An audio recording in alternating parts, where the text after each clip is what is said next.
Hi అండి, welcome to my channel. నేను ఉమా. శ్రీ స్కాంద పద్మ పురాణాంతర్గత సంపూర్ణ కార్తీక మహాపురాణంలో ఈరోజు 9వ రోజు పారాయణం చేసుకున్నాం.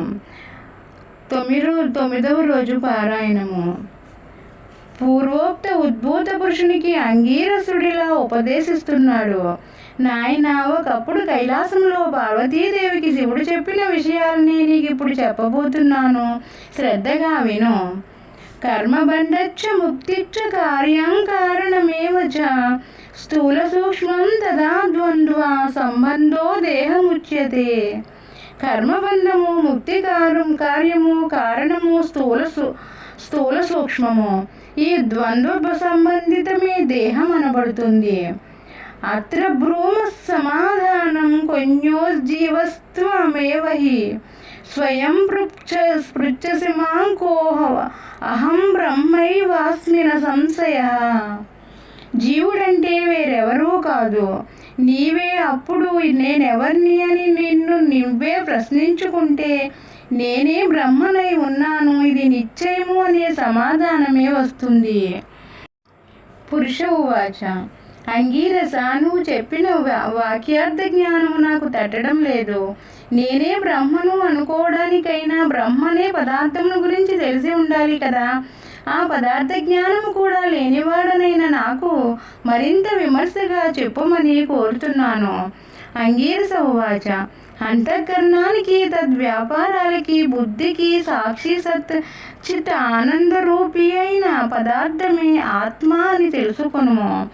దేహము కుండవలే రూపాధివతిగా ఉన్న పిండశేషము ఆకాశాది పంచభూతాల వలన పుట్టింది అయిన కారణంగా ఈ శరీరము ఆత్మేతరమైనదే తప్ప ఆత్మ మాత్రము కాదు. ఇదే విధముగా ఇంద్రియాలు గాని, అగోచరమైన మనస్సు గాని, అస్థిరమైన ప్రాణము గాని ఇవేవి కూడా ఆత్మ కాదు అని తెలుసుకో. దేని వలననైతే దేహేంద్రియాదులన్నీ భాసమానాలవుతున్నాయో అదే ఆత్మగా తెలుసుకొని ఆ ఆత్మ పదార్థమే నేనై ఉన్నాను అనే విచక్షణను పొందు.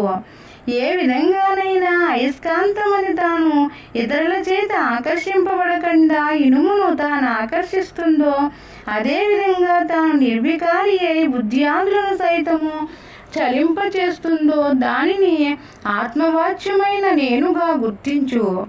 దేని సాన్నిధ్యము వలన జడాలైన దేహేంద్రియ మనఃప్రాణాలు భాసమానాలవుతున్నాయో అదే జనన మరణరహితమైన ఆత్మగా భావించు. ఏదైతే నిర్వికారమై నిద్రా జాగ్రత్త స్వప్నాదులను వాటి ఆద్యంతాలను గ్రహిస్తూ ఉన్నదో అదే నేనుగా స్మరించు. ఘటాన్ని ప్రకాశింపచేసే దీపం ఘటితమైనట్లే దేహేతరమై నే అనబడి ఆత్మచేతనే దేహాదులన్నీ భాసమానాలవుతాయి. సమస్తము పట్ల ఏర్పడుతుండే అనూహ్య అగోచర ప్రేమైకాకారమే నేనుగా తెలుసుకో. దేహేంద్రియ మనః ప్రాణాహంకారాల కంటే విభిన్నమైనది జనితత్వ, అస్తిత్వ, వృద్ధిగతత్వ, పరిమాణత్వ, క్షీణత్వ, నాసంగత్వాలనే షడ్వికారాలు లేని దానిని ఆత్మగా, అదే నీవుగా, ఆ నీవే నేనుగా, నేనే నీవుగా, త్వమేవాహంగా భావించు. ఈ విధంగా త్వం అనగా నీవు అనే పదార్థ జ్ఞానాన్ని పొంది తత్కారణాత్ వ్యాపించే స్వభావం వలన సాక్షాద్విముఖంగా తచ్చబ్దార్థాన్ని గ్రహించాలి. తత్శబ్దానికి బ్రహ్మ అని అర్థము. అతద్వావృత్తి రూపేణ సాక్షాద్విముఖేచన చ వేదాంతానాం ప్రవృత్తి స్యాత్ ద్విరాచార్య సుభాషితం. అతః శబ్దానికి బ్రహ్మణ్యమైన ప్రపంచం అని అర్థం.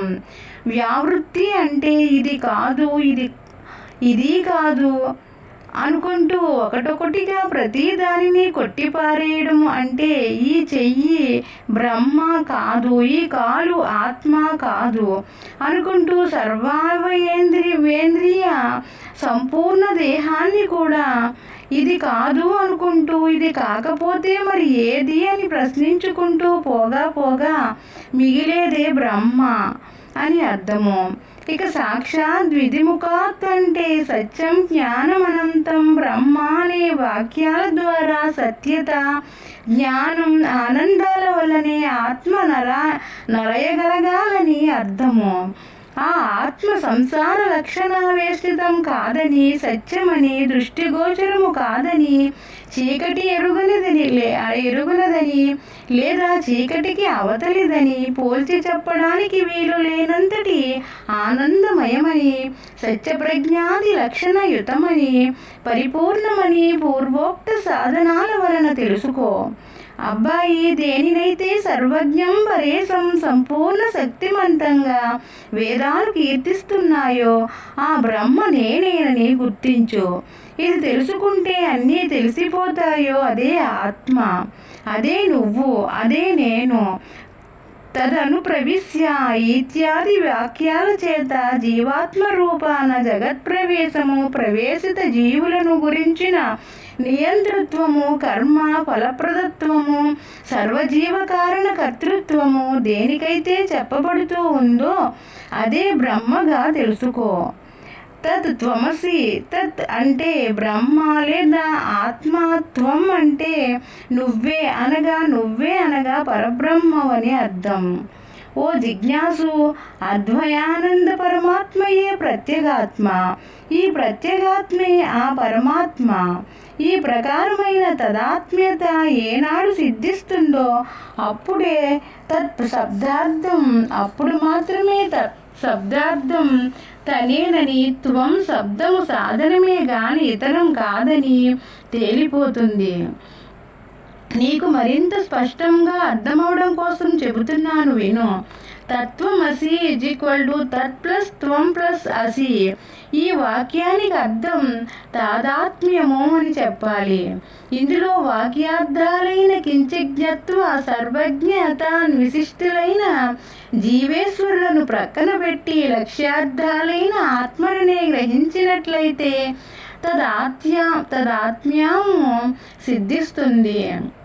ముఖ్యార్థ వేద సంఖ్య కలిగితే లక్ష్మణావృత్తిని ఆశ్రయించాలి. అందులో భాగలక్షణ అనే దాని వలన ఇది సాధింపబడుతూ ఉంది. అహం బ్రహ్మస్మి అనే వాక్యార్థ బోధ స్థిరపడే వరకు కూడా సమధమాది సాధన సంపత్తితో శ్రవణమనాదికాల చానను ఆచరించాలి. ఎప్పుడైతే శృతి వల్లనో గురుకటాక్షము వల్లనో తదాత్మ్య బోధ స్థిరపడుతుందో అప్పుడు ఈ వర్తమాన సంసార లంపటము దానికదే పుటుక్కున తెగిపోతుంది. అయినా కొంతకాలము ప్రారబ్ధ కర్మ పీడిస్తూనే ఉంటుంది. అది కూడా క్షయమవడంతో పునరావృత్తి రహితమైన స్థాయిని చేరుతాము. దానిని ముక్తి, మోక్షము అంటారు. అందువల్ల ముందుగా చిత్తశుద్ధి కోసం కర్మిష్ఠులుగా ఉండి తత్ఫలాన్ని దైవార్పణము చేస్తుండడం వలన ప్రారాబ్ధాన్ని అనుసరించి ఆ జన్మలోనే కానీ లేదా ప్రారబ్ధ కర్మం ఫలము అధికమైతే మరు జన్మలోనైనా వివిధ మోక్ష విద్యాభ్యాస పరులై జ్ఞానులై కర్మబంధాల్ని తెంచుకొని ముక్తులవుతారు. నాయన బంధించేవి ఫలాంశిత కర్మలు, ముక్తినిచ్చేవి ఫలసరి త్యాగ కర్మలు అని ఆపాడు అంగీరసుడు. అంగీరసుడు చెప్పింది వినిన ఉద్భూత పురుషుడు కర్మయోగాన్ని గురించి ప్రశ్నించడంతో అంగీరసుడిలా చెబుతున్నాడు. చక్కని విషయాన్ని అడిగావు, శ్రద్ధగా విను. సుఖ దుఃఖాది ద్వంద్వాలన్నీ దేహానికే గాని తదతీతమైన ఆత్మకు లేవు. ఎవడైతే ఆత్మానాత్మ సంశయగ్రస్తుడో వాడు మాత్రమే కర్మలను చేసి తద్వారా చిత్తశుద్ధిని పొందిన వాడై ఆత్మజ్ఞాని కావాలి.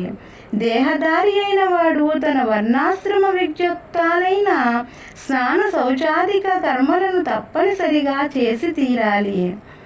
స్నానేన రహితం కర్మ హస్తిభుక్త కపిత్తవత్ ప్రాతః స్నానం ద్విజాతీనాం శాస్త్రం చ శృతిచోదితం. స్నానము చేయకుండా చేసే ఏ కర్మమైనా సరే ఏనుగు తినిన వెలగ పండులా నిష్ఫలమే అవుతుంది. అందున బ్రాహ్మణులకు ప్రాతఃస్నానము వేదోక్తమై ఉంది. ప్రాతఃస్నానే సక్తచేత్ పుణ్యమాసత్రయోత్తమం తులా సంస్థే దినకరే కార్తిక్యాం తు మహామతే మకరస్థే రవౌ మాఘే వైశాఖే మేషగే రవౌ. ప్రతిరోజు నా ప్రాతఃస్నానం చేయలేని వాళ్ళు సూర్య సంచారము కల తులా, కార్తీక, మకర, మాఘ, మేష, వైశాఖాలలోనైనా చెయ్యాలి. జీవితంలో ఈ 3 మాసాలైనా ప్రాతఃస్నానాలు చేసేవాడు సరాసరి వైకుంఠాన్ని పొందుతాడు. చాతుర్మాస్యాది పుణ్యాలలో గ్రహణకాల స్నానమే ముఖ్యము. సర్వకాలములందు బ్రాహ్మణులకు పుణ్యకాలాల్లో సర్వ ప్రజలకు స్నాన, సంధ్యా, జప, హోమ, సూర్య నమస్కారాలు తప్పనిసరిగా చేయవలసి ఉన్నాయి. స్నానాన్ని వదిలినవాడు రౌరవ నరకగతుడై పునఃకర్మ భ్రష్టుడిగా జన్మిస్తాడు. ఓ వివేకవంతుడా, పుణ్యకాలాలన్నింట సర్వోత్తమమైనది కార్తీక మాసము. వేదాన్ని మించిన శాస్త్రము, గంగను మించిన తీర్థము, భార్యతో సమానమైన సుఖము, ధర్మతుల్యమైన స్నేహము, కంటి కంటే వెలుగు లేనట్లుగానే కార్తీక మాసముతో సమానమైన పుణ్యకాలము గాని, కార్తీక దామోదరుని కన్నా దైవము గాని లేడని గుర్తించు. కర్మమర్మాన్ని తెలుసుకొని కార్తీకంలో ధర్మాన్ని ఆచరించేవాడు వైకుంఠాన్ని చేరుతాడు. నాయన, విష్ణువు లక్ష్మీ సమేతుడై ఆషాఢ శుక్ల దశమ్యంతంలో పాలసముద్రాన్ని చేరి నిద్రామిషతో శయనిస్తాడు. పునః హరిబోధిని అనబడే కార్తీక శుక్ల ద్వాదశి నాడు నిద్రలేస్తాడు. ఈ నడుమ 4 మాసాలనే చతుర్మాస్య వ్రతమని అంటారు. విష్ణువునకు నిద్రాసుఖప్రదమైన ఈ 4 నెలలు కూడా ఎవరైతే హరిధ్యానమును, పూజలను చేస్తూ ఉంటారో వాళ్ళ పుణ్యాలు అనంతమై విష్ణులోకాన్ని పొందుతారు. ఈ విషయమై ఒక పురాణ రహస్యాన్ని చెబుతాను విను. ఒకనొక కృతయుగంలో విష్ణువు లక్ష్మితో సహా వైకుంఠ సింహాసనాన్ని అలంకరించి ఉండగా నారదుడు అక్కడకు వెళ్ళి వారికి మొక్కి, హే శ్రీహరి, భూలోకంలో వేద విధులు అడుగంటాయి. జ్ఞానులు సైతము గ్రామ్య సుఖాలకు లోనైపోతూ ఉన్నారు. ప్రజలంతా వికర్ములై ఉన్నారు. వారు ఎలా విముక్తులు అవుతారో తెలియక నేను దుఃఖితుడనవుతున్నాను అని విన్నవించాడు. నారదుని మాటలను విశ్వసించిన నారాయణుడు సతీ సమేతుడై యుద్ధ బ్రాహ్మణ రూపధారి అయి తీర్థక్షేత్రాదులలోనూ బ్రాహ్మణ పరిషత్ పట్టణాలలోనూ పర్యటించసాగాడు. కొందరు ఆ దంపతులకు అతిథి సత్కారాలు చేశారు, కొందరు హేళన చేశారు, ఇంకొందరు లక్ష్మీనారాయణ ప్రతిమలను పూజిస్తూ వీళ్లను తిరస్కరించారు. కొందరు అభక్ష్యాలను భుజిస్తున్నారు. ఇలా ఒకటేమిటి, అతి తక్కువ పుణ్యకార్యాచరణలని, అత్యధిక పాపాచరులని చూసిన శ్రీహరి ప్రజోద్ధరణ చింతన మానసుడై చతుర్భుజాలలో కౌస్తుభాది ఆభరణాలతో యథా రూపాన్ని పొంది ఉండగా జ్ఞానసిద్ధుడనే ఋషి తన శిష్యగణ సమేతముగా వచ్చి ఆయనను ఆరాధించాడు, అనేక విధాలుగా స్తుతించాడు. ఏవం శ్రీ స్కాంద పురాణాంతర్గత కార్తీక మహత్యే సప్తదశ అష్టాదశాధ్యాయో 17-18 అధ్యాయములు 9వ రోజు నాటి పారాయణము సమాప్తము. విన్నారు కదండి. మీకు నచ్చినట్లయితే please like, share and subscribe చేయండి. కొత్తగా చూస్తున్న వాళ్ళు మా ఛానల్ని ప్లీజ్ సబ్స్క్రైబ్ చేయండి. వీడియోని పూర్తిగా చూడడానికి ట్రై చేయండి. Thanks for watching.